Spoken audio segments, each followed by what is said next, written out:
Herencia, bienvenido, ¿cómo estás? Muy bien, un placer estar aquí con ustedes, aquí en este nuevo set de Caracol Radio, muy bonito. Sí, ya, claro, no habías venido No había todavía a venido, estos estudios correcto. de acá de Hialeah Gardens. Che, muchas gracias. Y queríamos hoy, en un día tan especial para la vida política colombiana, charlar con vos, ir de la mano por este proceso electoral que está buscando mantener la democracia en alto, mantener la democracia viva. Es una elección muy importante donde se define cosas más de fondo que el presidente. Se De define un acuerdo, estilo de vida, se definen una serie de cosas que quiero charlar contigo.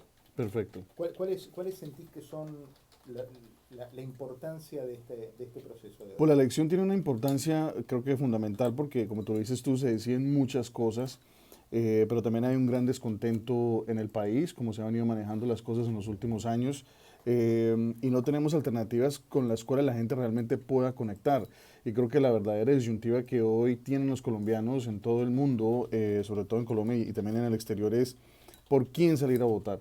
Y a mí se me pregunta mucho esto y la verdad es que cuando uno ve los cuatro candidatos que realmente están en la palestra, vemos a un Sergio Fajardo que es creo que el candidato más preparado, se le ha visto en los debates, una persona de centro moderado. Vemos a un Federico Gutiérrez que no ha logrado conectar con la gente y eso lo mantiene en un 20, en un 19% de aceptación.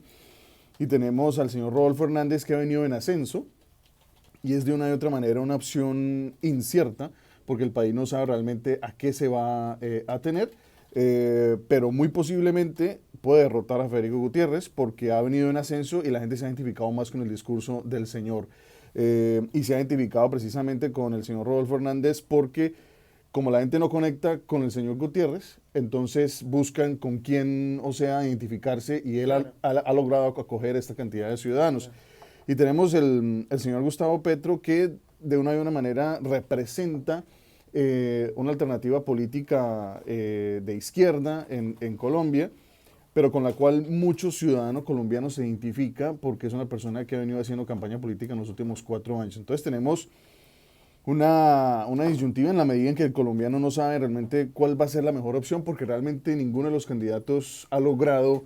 realmente como ganarse todo ese apoyo de la ciudadanía. Pero la diferencia abismal la diferencia entre Petro y el segundo, que hasta ahora entiendo sigue siendo Fico Gutiérrez, es enorme, Es es enorme, casi correcto. la mitad. Es casi la Lo que en mitad. realidad este proceso está definiendo es si hay o no segunda vuelta.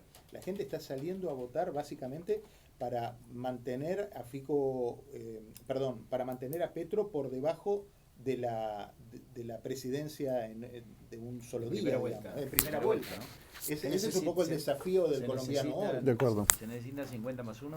50 más uno, pero tú das como en el punto neurálgico realmente, y es que la diferencia es enorme. Y para mí, o sea, es un tema de que por más que han querido decir que el candidato Gutiérrez no es el candidato del gobierno, que no es el candidato del uribismo, es el candidato del gobierno y es el Bueno, candidato del uribismo. él se trató de despegar esta semana Sí, o hace 10 pero, días, dijo, yo no tengo jefe político, yo tengo... Pero bueno, claro, pero realmente el apoyo que tiene es el apoyo del uribismo.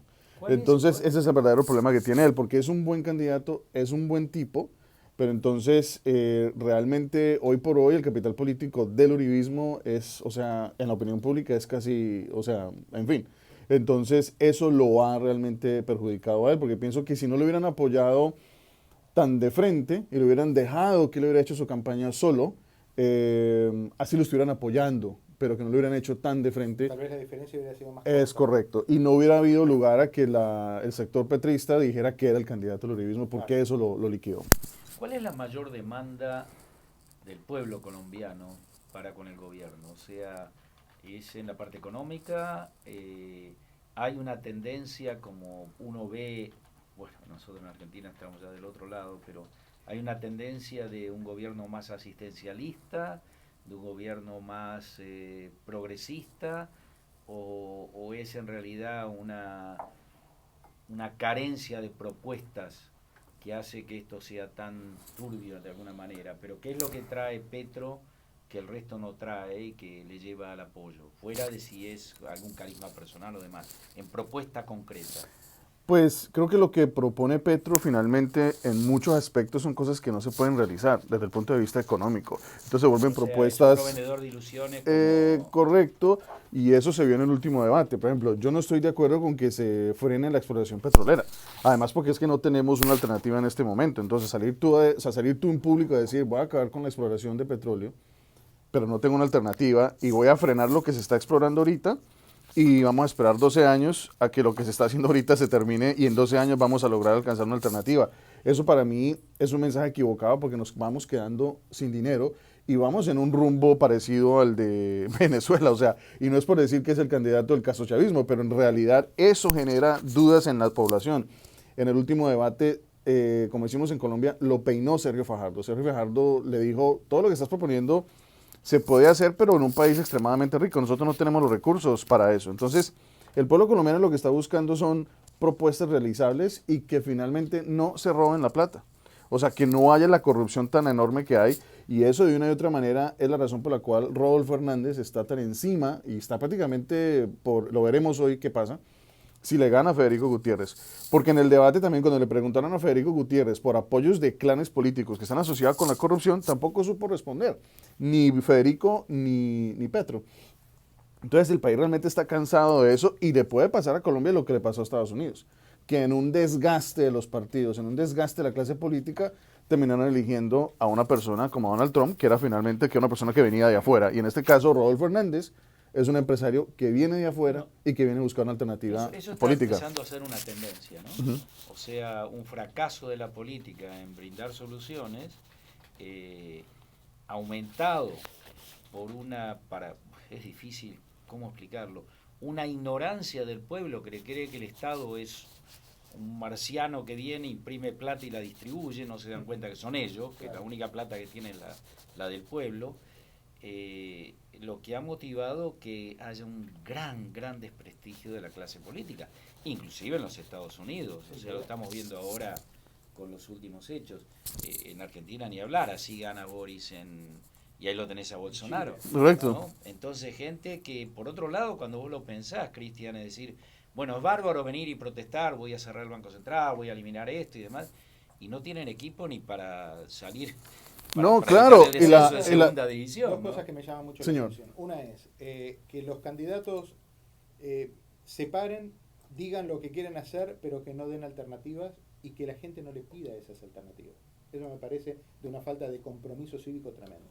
Dejarse tener una actitud pasiva de que van escuchando lo que les dicen y no hay una intención de increparlos y de decirle, ok, esto no se puede, ayúdeme cómo, explíqueme cómo. Eso no está pasando. Y lo otro, hace un par de semanas, en lo que ustedes entiendo llaman como la gran encuesta nacional, una cosa así, donde se marcaba la diferencia entre un casi 40% de Petro y un casi 20% de Fico Gutiérrez, también esa misma encuesta, en otra de las preguntas, decía que el 60% del pueblo colombiano sentía que Colombia iba hacia Venezuela. Y mi pregunta es, ¿por qué no lo evitan? ¿Por qué dentro de este 60% que siente que Colombia va para Venezuela, está también el 40% que va a votar a Petro? Entonces, no entiendo esa cosa de querer cerrar la puerta con la mano en el medio y apretársela. No la entendí. Pues mira, Entonces, busco un colombiano y vos sos colombiano, explícamelo vos. pues es que hay que entender lo que es el fenómeno Gustavo Petro. Petro lleva haciendo campaña 8 años, 12 años. Eso ha habido un proceso de crecimiento enorme y tiene una cantidad de fuerzas políticas que lo están acompañando, que creen en ese mensaje. Entonces, no es una persona que apareció ayer y tenemos el lamentable antecedente de que el gobierno actual colombiano, el presidente Iván Duque, ha sido un desastre. Entonces, por ahí he visto algunos comentaristas decir que fue bueno en algo, ¿no? O sea, no ha sido malo en todo, porque tampoco vamos a decir que ha sido malo, pero a diario pasan miles de colombianos por la frontera sur de Estados Unidos. O sea, eso es un drama que se está viviendo actualmente. Y nadie habla de eso. Los candidatos, por ejemplo, que están ahorita para la presidencia, ninguno. Sacaron ahí unos panfletos, unas propuestas para colombianos en el exterior, pero nadie realmente toca el problema de que somos un Estado fallido en términos de economía que expulsa ciudadanos. Entonces, cuando tú tienes pasando por la frontera sur en los últimos 5 meses, más o menos 30.000 colombianos, entonces, ¿qué quiere decir eso? Hablé con una colombiana hace como 2 o 3 semanas y me dijo puntualmente, todo el barrio se vino. Todo el barrio se vino, pero se vino por la frontera sur. Y me han estado llamando a mí colombianos que me dicen, mi primo cruzó, no sabemos de él, ¿qué pasa? Entonces estoy viendo realmente que no hay una respuesta económica a una cantidad de necesidades y ese es el verdadero problema. El problema de Colombia son problemas económicos y sociales que finalmente la gente no encuentra oportunidades. Y al ver una clase política tradicional que tiene una cantidad de escándalos de corrupción, pues finalmente terminan acabando con la posibilidad. Y ven en este señor Gustavo Petro la posibilidad de decir, bueno, si estos acabaron con el país, pues ya que más da, entonces miremos a ver qué va a hacer este, ¿no? Y es un gran riesgo para el país en ese sentido, pero esas son las alternativas que tenemos. De hecho, ayer se lo decía a un uribista, no entiendo por qué la señora Cabal no fue candidata presidencial. ¿Por qué la señora? La señora María Fernanda Cabal no fue candidata presidencial. No fue por, no sé, no entiendo en la mente de estos uribistas por qué no fue ella la candidata. Porque me la imagino en un debate, ella, este señor, al menos tener los extremos reales. Tener un extremo en la izquierda, un extremo en la derecha y tener al señor Fajardo y al señor Hernández, porque el señor Federico no conecta con la gente y ese es el problema, ni siquiera con uribistas. Entonces, cuando hay un candidato que no conecta, que no sube el 20%, algo anda mal, algo pasa, porque tiene el apoyo de una cantidad de fuerzas políticas. Entonces, ahí es donde viene el verdadero tema clave para esta elección. ¿Cuál es la posición de Petro con respecto a Venezuela y Nicaragua? Él tiene la intención de renovar relaciones con Venezuela. Esa es la premisa. ¿Él no reconoce a Guaidó como, no reconocería a Guaidó como presidente? No, no creo que esa sea la intención del señor Petro. No, interesante porque aparte también hay una gran cantidad de venezolanos, millones de Millones. venezolanos que están viviendo en Colombia, que fueron pasando por la frontera hace, bueno, y lo vienen haciendo aún hoy desde hace 3 años, que ahora tienen que ver qué pasa. Y vos, me vuelve a pasar lo mismo que me pasó con los venezolanos que se fueron a Argentina. Y me vuelve a pasar lo mismo con los venezolanos que se fueron para Chile. Intentaron buscar una nueva vida, un futuro, y se encontraron en Argentina con la vuelta del kirchnerismo, en Chile con Boric, y ahora se encuentran en una Colombia con Petro. El que se debe estar frotando las manos es Maduro, me imagino. Yo ahora me pongo en nombre de sistemas y de números. A ver, dale. Si en todos ellos están los venezolanos metidos, por eso parte del problema, no de la solución.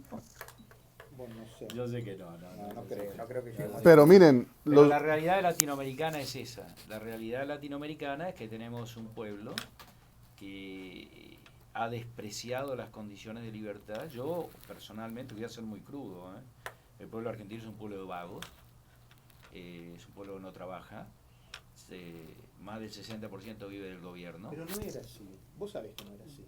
Eso se formó. Mirá, a un pueblo lo vas formando y el pueblo ha tenido te voy a 12 contar años, una cosa. 12 años te voy a de contar de un adoctrinamiento. Te voy a contar una cosa que aprendí de un gran escritor chileno, hace poco ministro en la época de Piñeira, para mí uno de los mejores hombres, que estaba con Allende, se escapó del allendismo y se pasó para el lado del libre pensamiento. Mauricio Rojas. La Argentina rica, esa Argentina que todos decimos 1910, éramos el 8º país del mundo, la dirigencia argentina tenía 2 alternativas. Cuando vos tenés dinero, o creás un futuro mejor invirtiendo el dinero, o, como decimos los argentinos, te vas de joda. La Argentina rica, ¿a dónde se fue? A París. ¿A dónde se fue? A Europa. ¿Qué hizo? Construyó castillos para la novia, para el amante, para esto y para el otro. Esa es la Argentina rica. 1910. Nunca tuvimos gobiernos y líderes que crearon una Argentina productiva en serio. Esa es la verdad de la Argentina, y lo muestra la historia. Lo muestra la historia. Y cuando trajimos, entonces, pero un país que 60% de la gente vive del gobierno, es un país que tiene un problema serio. Ahora, si vos vas a Miami Beach y venís acá, igual le pasa a los colombianos, que están acá, trabajan una barbaridad. No es un pueblo vago por naturaleza, es un pueblo que lo han acostumbrado. Hoy hay un artículo excelente de Morales Solá en La Nación. No sé, Morales Solá o Fernández Díaz, uno de los dos. No, Fernández Díaz creo que es. Que lo que han creado en la izquierda es una corrupción moral de dependencia gubernamental, lo cual hace que la gente reniegue del concepto del trabajo y del logro individual. Y eso está metido, muy difícil de sacarlo. Claro, pero fueron años de adoctrinamiento, obvio. Pero el ejemplo, miren, el ejemplo que hay en Venezuela sirve para que los colombianos que nos están escuchando en este momento tomen una decisión. Yo no voy a poner una sombra de, digamos, de duda de que el señor Petro es la amenaza fantasma y que es el casochavismo. Los seguidores de Petro son los seguidores de Petro y lo van a votar, así se diga, lo que sea de él. Los que no han tomado esa decisión todavía tienen tres alternativas: Sergio Fajardo, Rodolfo Hernández y Federico Gutiérrez. Y la decisión de cada colombiano está en votar por esas tres alternativas, si no les parece que el señor Petro es la alternativa, pues para ir a las urnas. Y básicamente ese es el mensaje. No podemos claro. Buscar otra manera. Lo único cierto es de que ninguno de los candidatos presidenciales ha tocado el verdadero problema, y es que hay una enorme inequidad social que no se va a resolver con propuestas populistas diciendo que el Estado va a resolver absolutamente todo. Sí necesitamos es incrementar el emprendimiento, las oportunidades dentro del país, pero eso no se soluciona con alternativas, pues o sea, que quiebren al Estado colombiano, y mucho menos acabando con la explotación petrolera. Y algo para terminar, en el último debate, el ganador fue Sergio Fajardo. De todo eso que se dijo, Sergio Fajardo para mí fue la persona que dejó claro que está mejor preparado para manejar el país. Los números no le dan, lamentablemente.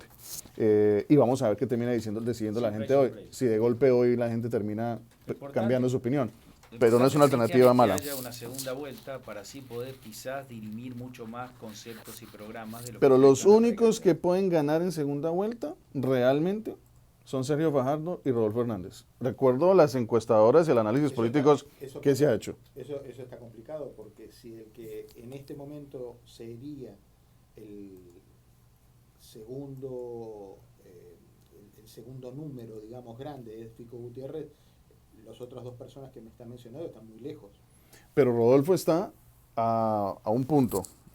Subió a un punto. O sea, a 2 puntos, está en 18 punto algo por ciento, o sea que está muy cerca, creo que está a 2 puntos. Si pasa Rodolfo Hernández, las encuestas han demostrado que es el único que puede vencer en segunda vuelta. Y ahí viene después el tema de las alianzas. Hay que ver a dónde va la gente de Fico, a dónde va la gente de acuerdo. Que ese es el otro tema. Y si Fico pasa segunda vuelta, no sé si la gente va a querer apoyar al uribismo, y ese es el verdadero problema que tiene Fico, que él se logre como desmarcar y que no lo vean como un Duque 2.0 o como el que dijo Uribe, y ese es el verdadero problema que él tiene, que no se ha logrado realmente desmarcar de eso, y eso lo va a llevar al fracaso. Entiendo. Y después otro de los indicadores grandes, que estaba casi en segundo o tercer puesto en la encuesta general, es la gente que piensa votar en blanco o que no quiere participar, que es casi el número y el volumen de un segundo o tercer puesto incluso. Entonces hay que ver si se da vuelta apelando a la intención de participación de toda esa gente. ¿El 50% se calcula con los votos en blanco o sin los votos en blanco?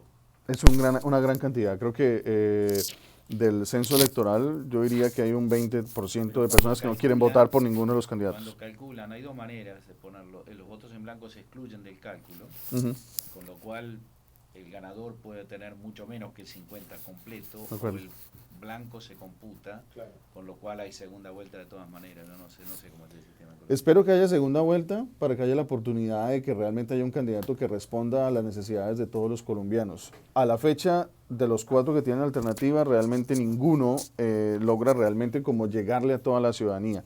Y ese es el verdadero problema que tenemos. Y pues yo veo realmente en Federico un buen hombre, una buena persona, pero tiene el lastre lamentablemente del uribismo, y eso es algo que si pasa segunda vuelta, a la hora de tomar la decisión, el colombiano que está cansado de esa tendencia política que ha gobernado el país durante los últimos 20 años, va a decir, prefiero apostarle a este o votar en blanco. Y ese es el verdadero riesgo que tenemos. Es importante que la gente hoy salga a votar, que vaya a esos varios centros de votación, porque la única manera que hay de expresarse en democracia es con el voto. Estoy de acuerdo, y no hay excusa para quedarse en casa pensando que es que el candidato mío va perdiendo o que es que no tengo... Hay que salir a votar por el que sea para poder que haya una segunda vuelta y que podamos tomar una decisión mucho más a conciencia. Cristian, te agradezco mucho que hayas venido. Gracias a ustedes por la invitación. Sé que tenés una jornada larga, vamos a estar también... Emocionante. En el momento de la tarde, sí, emocionante. De la tarde también charlando con vos. Claro que sí, un placer.